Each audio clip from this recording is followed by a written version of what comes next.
Welcome to our first video tour update of Phase 2 of the golf course renovation. We're about a month into it and NMP has done some great work so far. We're going to start with the hole that has the least amount of work done and then finish up on one that we've actually started some sodding on. We're going to start on number 3. Hope you enjoy the tour. I'm here on number 3, about 50 yards short of the green on the right side of the fairway as you play in on the hole. And I want to show you one of the key design elements of this hole. To my left, over my left shoulder, you're going to see a high cape, and that's going to be a grass bunker. That's not a bunker with sand in it. But what that does is it hides the right side of the green and the right upper side of the pitching area. So it kind of gives a weird depth perception for you when you're playing, so you can't really figure out how far away you are from that.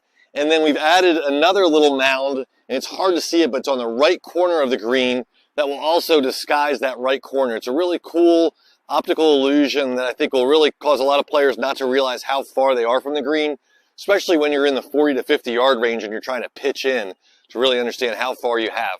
A lot of folks have also asked what this big mound is to my right.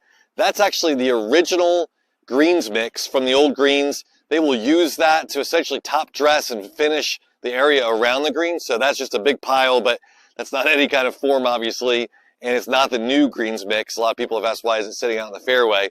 That's the original greens mix that they'll eventually reuse to be able to make sure we have a nice smooth surface. I'm here on the green on number 3, and especially for those of you that were not around last year for renovation or may not have watched those videos we did last year, I wanted to give you an idea of what actually goes below the subsurface of our putting greens. We start, of course, with drainage. That's on the bottom level where we put all the drainage tile in. But then the next layer on top of that's actually this gravel that you see. And so we put in a layer of this, and then we have about 8 inches to 10 inches or so of greens mix. This helps allow the greens to drain properly, and they'll actually set the contours of the green in the gravel level, not actually in the sand level. So these green flags you can see here to my left is where there's a ridge line. So behind me here, it's a little bit lower tier, and then it works its way up to an upper tier, and they'll use these flags to make sure they know at what point the gravel should increase or decrease, and then they lay the exact same amount of greens mix on top of that, and that will then create the actual tiers within the greens mix level, and then they'll finish it off as you'll see on one of our other holes. Number 3 is the least far along yet, so I wanted to show it to you here. It's the only one we don't have greens mix on yet, but it's a really interesting process as they build those greens up from the floor up to the green level. Last thing I wanted to show you on number 3 was the new back left bunker. This bunker's been put in very specifically for players that miss it long left, to where the ball won't end up 8-10 feet down the hill almost into the pine straw, but will actually be caught in this bunker. It's a very low bunker in terms of the front edge, so it'll be very easy to walk in and out of. And as you can see, the red line is essentially where the sand line will end up. They've not cut this bunker in completely, but when it's done, you'll see sand will flash way up the face there, and you'll be left with some really cool shots as you're trying to play back to this back left corner. And I will tell you, if you miss it long left or you're going for this in 2 and it's a front hole location, it'll be about as hard of a bunker shot as you're going to experience on the golf course. I wanted to start number 4 here on the tee boxes. We're on the green tee right now, just to give you a good view of what the hole is going to look like from the teeing area. You can see over my right shoulder, so the left side of the green where the left excavator is a great new bunker. And then there's going to be another bunker stacked right behind that you can't really see right now. And then to the right side of the green, right behind that other excavator, is a small little pop bunker. They'll have a small little ridge on the left-hand side that'll help kick balls down the hill. But I wanted to show you, give you an idea of how much this green's dropped, probably 2 or 3, 4 feet or so, and how wide the greens have become. I think it's a really cool view. And as you can also see, our tee boxes have been stripped out. We'll start sodding those with zoysia a little bit later on this year. And if you ever wondered what happened to your golf tee, you thought it went behind you or you just can't find it, well, we dug up this sod and there are hundreds of tees buried in the subsurface. So if you ever wonder what happens to that tee on the par 3 when you can't find it, it's probably underground. We've moved up to the right side of number 4 green, and what I wanted to show you here was just how much of a chipping area there's going to be to the right side. You can see, hopefully, this red line that works up the hill. All of that's going to be zoysia all the way up till just the back side of that pop bunker that I described in the last little clip. So if you do miss a little to the right, if you bail out away from those bunkers, more than likely it's going to roll down that hill, but then you'll be able to decide, do I want to putt it up the hill, hit a bump and run, or hit a flop shot? As we've talked about several times throughout this entire process, one of our goals on especially the par 3s was to create a scenario to where you don't have to always hit the flop shot if you miss the green. And this is a great example of what Billy Fuller has done to make sure that that does not happen. We're up here on the green on number 4, and we are at the irrigation installation phase. Now, one thing, especially with supply chain and a lot of the challenges with staffing, NMP had a very difficult time actually finding an irrigation crew to do the work this year. So luckily, we got our own man, Chris Markle, that is very skilled in irrigation work, that jumped right in. So you can see Chris behind me here. He's tying in some heads on the front part of this green. If it wasn't for Chris and his ability to do that, we would have been in a very difficult position, or NMP would have been in a very difficult position. But luckily, we've got someone very skillful on the team that was very willing to jump in and do the work himself. So we can't thank Chris enough for everything he does for us, not only on the golf course daily, but even with the renovation process. We're here on number 14. We're about 75 yards out from the fairway, and I want to show you a couple of the really awesome design elements that Billy has brought to this hole. I thought originally number 4 was going to be my favorite hole, but as I've watched this one be constructed, I think this is the sleeper of the group, and many of you are really going to find this to be the most interesting green complex out here now, probably on the entire golf course, and there's a couple different reasons for that. First of all, the axis of the green. So as I talked about originally, I thought this green was dead squared up to the fairway. Actually sits on a little bit of an axis pointing to the right as you're playing in, and what that'll allow you to do is play off this hillside and up the throat of the green. Now you can also see over my left shoulder, the right side as you're playing in, that bunker on the right-hand side with that mound behind it, or the high cape. If you miss it long over that, it's going to go down the hill, down into a rough area with a really difficult pitch shot.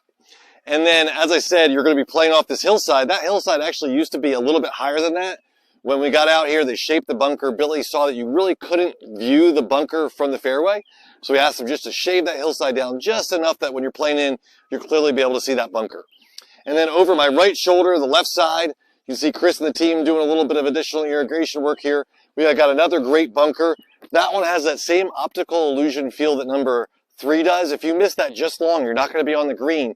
You'll actually be down a pitching area, so there's some distance between the green and that bunker. Let's move up to that green surface so you can see the awesome contours Billy's built. I'm here on the back of number 14, and from this view, you can really tell how much the green sloped from the back of the green to the front edge. If you look off in the distance, you'll see that yellow stake. That's the front edge of the green, and it really slopes from back to front. And then you have all these different tiers where you see the yellow flags are the separating points for all the different tiers. We have a front tier that has a big false front, a middle transition area, and then 2 additional tiers here in the back. The one off to the right is going to be more of the low side, and then off to my left is going to be the high side. So you'll end up with some really cool putts as you play this green. And also, I'm not sure if you can see it, but there's a trench all the way around the green. That's the irrigation trench. Chris will install irrigation, and then they'll fill that back in as they get ready to prep the hole for sodding. We're going to start number 16 from the blue tee. And once again, it's amazing how much of the green surface you'll be able to see now, and you can also tell how wide the green has become compared to the past, which is really important on a really long par 3 like this one. They've actually started a little bit of the sod process, as you can see in the front there. And the big key element to this one is no bunkers, but we've got the mounds both to the right and to the left. Now, played inside those mounds, there's a good chance it's going to kick onto the green, but if you miss it on the outside of the mounds, or maybe a little long, there's a good chance it's going to kick either on the left-hand side down toward the hazard, or on the right-hand side down towards the rock wall. So there'll be a lot of anticipation when your ball's in the air if it's heading left or right of the green on exactly where it's going to end up. Let's head up to the green so we can talk a little bit about the putting surface. We're on the back of 16 green. I've stepped out of the way to get a really great view of how big this green is and how many different elements there are in terms of undulations. Panning from the left to the right, you're going to see, and this is opposite of the way you'll play in, so you're actually looking at the right side of the green first.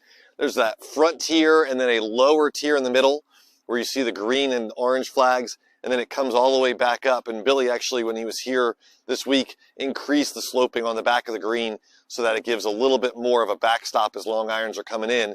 And then as we pan to the right, so the left side of the green as you're playing it, it ends up on the high side. Big green, 7,200 square feet, lots of movement to it. Although you'll probably hit this green more often, that doesn't mean you won't make bogey, because there'll probably be a lot more 3-putts than ever before on this green. We finish up our tour today on hole number 15. We're here on the tee boxes, and as you can see behind me, they're almost complete with sodding on this one. So we started on number 3, which was really just kind of rough shaped in, and we're already on to 15 where they're finishing up the sodding process. What you can tell from the tee, it's a whole new green complex and design of the green. It slopes from the left to the right, and the green really turns right behind that bunker. So there's, on Sunday for Club Championship, I can assure you Chris will have a flag in that back right corner, and if you've got to flag it to try to come from behind, you take a great risk of putting in that front right-hand bunker, where it'll be a really hard up and down. And if I step out of the way, you can see the left bunker. It's a little farther off the putting surface, but where in the past, if you missed it left, you were way down into the tall grass or near the river almost. Now you'll actually have something that'll stop it from going down that hill. Screen has great contours. We're going to move up to it and take a look at those now. We're here on the front left corner of number 15, and what I'd like to point out to you here is that back right corner. You can see where it's a little darker in the greens mix. That's where it transitions up to that back right corner. So if you decide to play it safe, hit it in the middle of the green off the tee, and it's in that back right corner, you're going to have a really tricky putt. Front of the green has a really cool false front to it, so if it's a front hole location and you spin it a little too much, it could end up back down the hill. And then a lot of the hole locations will be right there in the middle of the transition as we go from the front to the back. Now, it looks like the screen's really ready for sprigging. It's pretty much at final grade. Billy has approved it. They'll make some additional little tweaks right before they sprig it, but we're not quite there yet. Once they complete the sodding process, we'll move on to the liner for the better Billy bunkers, put sand in the bunkers. Once that's done on all the holes, we'll start sprigging, so we're still a good probably 3 weeks out plus before we actually start putting the green grass down, but right on schedule from where we thought we would be. Hope you enjoyed this tour. Look forward to giving you another one here in a couple weeks once we have the sod in place on all of the holes.